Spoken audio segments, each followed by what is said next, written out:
fondatore del Scuderia del Portello, e poi ha guidato, ottimo pilota a suo tempo, quindi ci può parlare. Ha conosciuto l'ingegner Chiti personalmente, l'ha frequentato, ci può parlare quindi dell'ingegner Chiti come tecnico, come uomo anche, perché è un personaggio se non sbaglio. Ecco.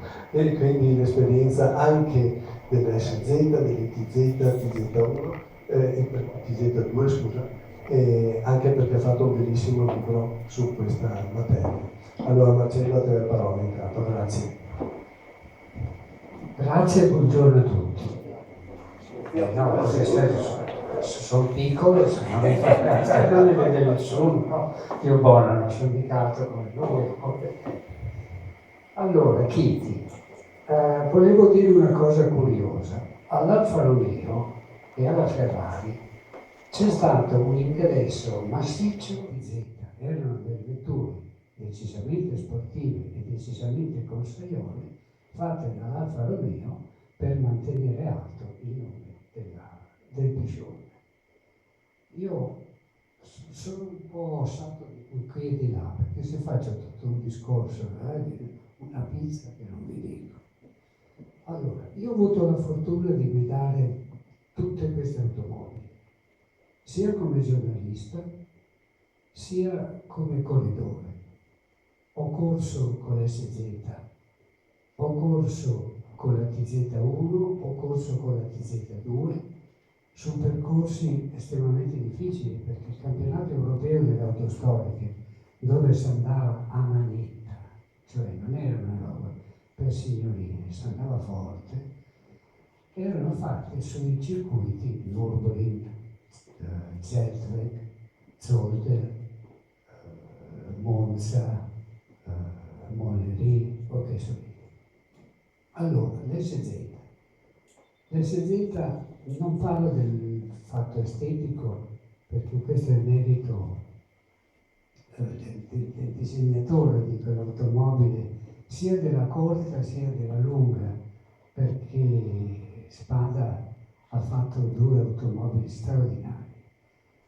La TZ invece nasce più dalla progettazione e dalle idee di Busso, che voleva fare un'automobile sulle quattro ruote, cioè diceva: noi italiani facciamo delle auto con gran motori, con gran prestazioni, ma non facciamo delle automobili che sfruttano i pneumatici.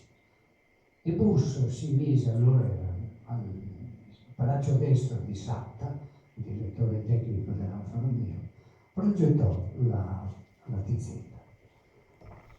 La GTA fu l'auto killer della TZ, della 1 e della 2, perché Massacesi e Chiti avevano deciso di proiettare le automobili di serie derivate dalla serie nelle competizioni, e quindi scartarono queste vetture che erano andate apposta. Poi arriverà la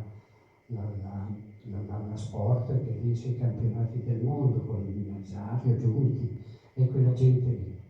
Però questo è un altro capitolo. Allora ritorno all'SZ. L'SZ era una grande automobile con un grandissimo difetto.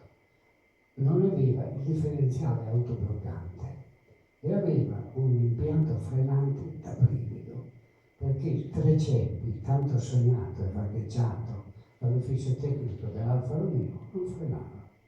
Tu giravi su una pista tortuosa tipo il Nürburgring o che so io, dopo un po' non avevi freni.